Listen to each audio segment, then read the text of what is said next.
মন্দিরটা তালা বন্ধ করা যাবে। আচ্ছা, অদ্ভুত এক তৃপ্তি আছে, অদ্ভুত দক্ষিণী হাওয়া বইছে, যেন এক আলাদা তৃপ্তি বিরাজমান। রাখাল বালিকার পুজো করা থেকে শুরু করে এই রাখাল বালকের মন্দির বা রাখাল কালী মন্দির, যেটা রঞ্জু কালী মন্দির।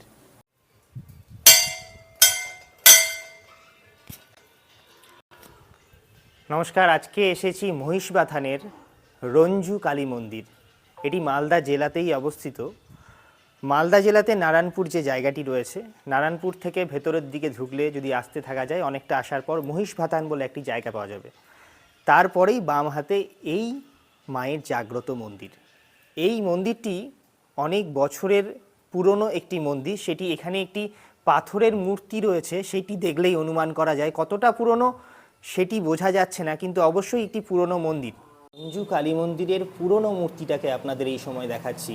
পুরনো মূর্তিটাতে পাথরের এই মূর্তি, 4 হাত বিশিষ্ট মূর্তি, মুন্ডমালা পরিহিতা, আসনে বসে রয়েছেন। পাথরের মূর্তিটা দেখে অবশ্যই এটি ভেবেই নেওয়া যায় যে অনেক পুরনো মূর্তি, এবং এটি পাথরের মূর্তিটি অনেক সেই প্রাচীন আমলের। এই মন্দিরটিতে পূর্ণিমার সময়, জ্যৈষ্ঠ মাসের পূর্ণিমার সময় পুজো হয় এবং 3 দিন ধরে এখানে মেলা বসে এই মন্দিরে। এখানকার আদিবাসীদের মত, এখানকার যারা পুরনো বাসিন্দা তাদের মত, এই মন্দিরটি অত্যন্ত জাগ্রত। এখানে মনোবাঞ্ছা পূরণের জন্য অনেকে আসেন এবং এখানে তাদের মনোবাঞ্ছা পূরণের জন্য প্রচুর কালী মানত করেন। যেমন এইটি হচ্ছে মূল কালী মন্দির, তার পাশে ওপাশটায় দেখলে পরে দেখা যাবে যে ওইখানেও আরও কালীগুলি রয়েছে, সেগুলোও পুজো হয়। ওই পাশটাতে এইখানটায় দেখাতে বলবো যে এইখানে এই কালী মন্দিরটি রয়েছে, এখানে ছোট ছোট কালী মূর্তিগুলো রয়েছে, এখানেও পুজো দেওয়া হয়। এবং এর বাম পাশ ডান পাশ জুড়ে চারিদিকটায় কালী মূর্তিগুলো রয়ে গেছে এবং রেখে দিয়েছে। এর পরবর্তীতে আরও অনেক কথা জানা যাবে। এখানকার যে পুরোহিত মশাই রয়েছেন বা এখানে যিনি পুজো করেন, তিনি একটি গল্প বললেন। তার গল্পটা তার মুখ থেকে একটুখানি শুনি প্রথমে, তারপরে আপনাদেরকে আমি আরও গুছিয়ে বলছি। আপনি কি এই মন্দিরে পুজো করেন? হ্যাঁ, এই মন্দিরে থাকি।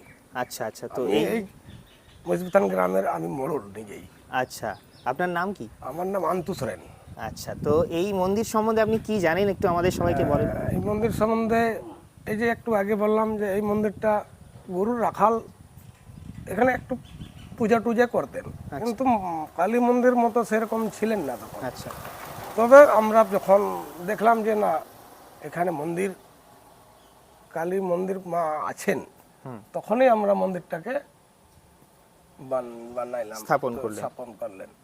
তখন অনেকজনে এখনো আসে, এখন অনেক অনেক দান দক্ষিণা করে, সোনাও দেয়, টাকা পয়সাও দেয়। যা দান দেয় সেই টাকা দিয়ে আমরা মন্দির করি। আচ্ছা, তো এই জমিদার বাড়ির একটি অংশ ছিল এই মন্দিরটা, একটু আগে বলছিলেন 2 তরফের ছিল, সেই দুই তরফের ছিল, দুই তরফের সীমানা এটা, এই রোডটাই, এই রোডটা 2 তরফের। ওদিকে কালু জমিদার, আচ্ছা, আর এদিকে ঈশ্বরলাল ঘোষ। আচ্ছা, এরও খাস ভেস হয়ে গেলেন, এরও হলেন। তারপরে এগুলা জমি জায়গা গুলা সব আদিবাসী গুলা খাস ভেস পেয়ে গেলেন। তারপরে আদিবাসীদের উন্নতি কল্পে তাদের মনোবাঞ্ছা পূরণের জন্য এই মন্দিরটা করলেন, এই রঞ্জু মা আসলেন, তখন থেকে তাদের অনেক উন্নতি হলো, উপকার হলো, অনেক উপকার হয়। তো আপনি একটু আগে যে বলছিলেন এই মন্দিরটা কি নাকি তালা বন্ধ করা যায় না, এই মন্দিরটা তালা বন্ধ করা যায়। আচ্ছা, এই মন্দিরটাই মোটামুটি রাত 9টা অবধি আমি থাকি। তারপরে এই মন্দিরটা আমি চলে যাই, ফের 3টার দিকে আসি। মন্দির এরকমই থাকে, রাত 9টা থেকে 3টা অবধি মন্দিরটি এইভাবেই খোলা থাকে। হ্যাঁ, এইভাবেই খোলা থাকে। আচ্ছা, এখানে তালা বন্ধ করার কোনো রীতি নেই? তালা বন্ধ করলে মা কি খুব রুষ্ট হন নাকি? মা রুষ্ট হয়ে যান? আচ্ছা, মা খোলা অবস্থাতেই এভাবে আনন্দে তৃপ্তিতে থাকতে চান? এমনি রেখেছি, মানে অনেক ওই যে তালা টালা আছে, সব কিছু আছেন, কিন্তু মন্দির বন্ধ করা যাবে। আচ্ছা, বেশ, অনেক কিছু জানতে পারলাম আপনার কাছ থেকে, অসংখ্য ধন্যবাদ। দেখুন, বরেন্দ্র ভূমি মানে ইন্দ্রের আনুগত্য ধন্যভূমি। আর এই বরেন্দ্র ভূমির কথাই উল্লেখ পাওয়া যায় যখন আমাদের এই মালদা জেলা পুণ্ড্রবর্ধন তার অন্তর্ভুক্ত ছিল, সেখানে দা বিংশতি চণ্ডীর উল্লেখ পাওয়া যায়, অর্থাৎ 22খানা চণ্ডী মূর্তি, জাগ্রত চণ্ডী মূর্তির উল্লেখ পাওয়া যায়। এর আগের ভিডিওতেও এই কথাটি আমি বলেছি, যখন অন্যান্য ভিডিওতে করেছিলাম কালী মন্দিরের ভিডিও। তো আমাদের এখানে যে পুরনো মন্দিরে পুরনো মূর্তিটি দেখা যাচ্ছে, পাথরের যে মূর্তিটি, সেটি দেখলে সেই অনুমান করাই যেতে পারে যে সেটি ওই দা বিংশতি চণ্ডীর কোনো একটি অংশ হতেও পারে।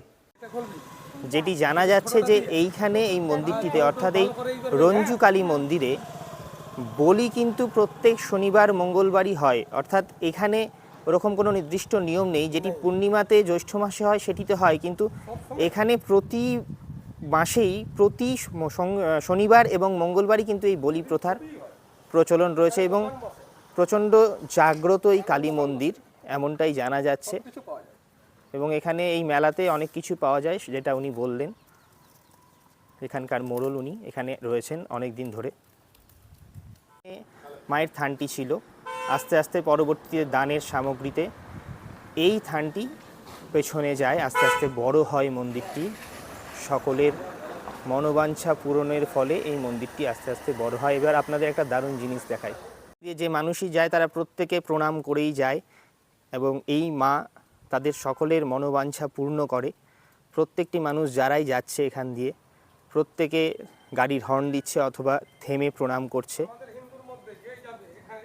তো আজকে আমি সৌমেনকে নিয়ে এসেছি নারায়ণপুরের কাছাকাছি পোপড়ার রাস্তাতে রঞ্জকালী মন্দির। রঞ্জকালী মন্দির মালদার লোকেদের কাছে এবং মালদার আশেপাশের লোকেদের কাছে খুব পরিচিত একটা কালী মন্দির। যদিও জায়গাটা একটু ভেতরে, ওই জন্য হয়তো খুব চট করে কেউ আসে না, তবে আমি এখানে সুযোগ পেলে আসি। জায়গাটা খুব সুন্দর, খুব শান্তির একটা জায়গা। সবসময় চারিদিকে পাখির আওয়াজ, ঠান্ডা বাতাস, তার সাথে মায়ের মন্দিরের স্নিগ্ধতা রয়েছে। আর এখানে আসলে যে গল্পটা শোনা যায় সেই গল্পটা হলো যে এই মন্দিরটা নাকি একসময় কোনো এক রাখাল বালিকার পুজোর জন্য তৈরি হয়েছিল।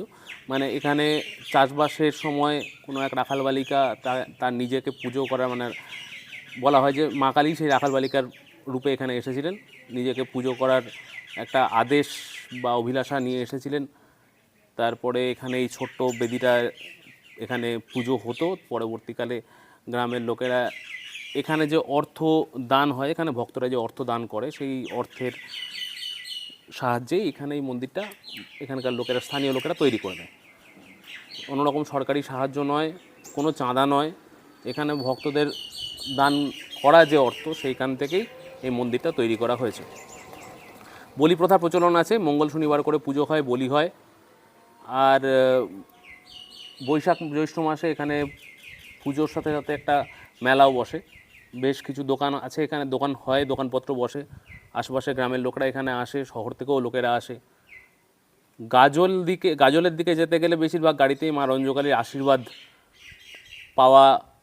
পেয়ে তারা গাড়ি চালাচ্ছে, এরকম করে সব লেখা থাকে। ঠিক যেরকম বিভিন্ন কালী মন্দিরের কালী মায়ের পুজো দিয়ে এখানে লোকেরা বিভিন্ন রকমের কাজ করে, ঠিক সেরকমই এখানকার লোকেরা, আশপাশের লোকেরা মনে করে যে মা রঞ্জকালীর কাছে কোনো আবদার নিয়ে এলে, কোনো অভিলাষা নিয়ে এলে, কোনো মনের ইচ্ছা নিয়ে এলে, সেখানে যদি কারো ক্ষতি না চাওয়া হয়, সেই আবদার, সেই মনের ইচ্ছা, সেই অভিলাষা পূর্ণ হয়। অসংখ্য ধন্যবাদ। ভিডিওগুলো ভালো লাগলে অবশ্যই কমেন্ট করে জানাবেন এবং আরও বিভিন্ন জায়গা যেখানে গেলে পুরনো ইতিহাস জানা যাবে সেরকম কথাও আমাদের জানাবেন। আর খারাপ লাগলেও অবশ্যই কমেন্ট করে জানাবেন।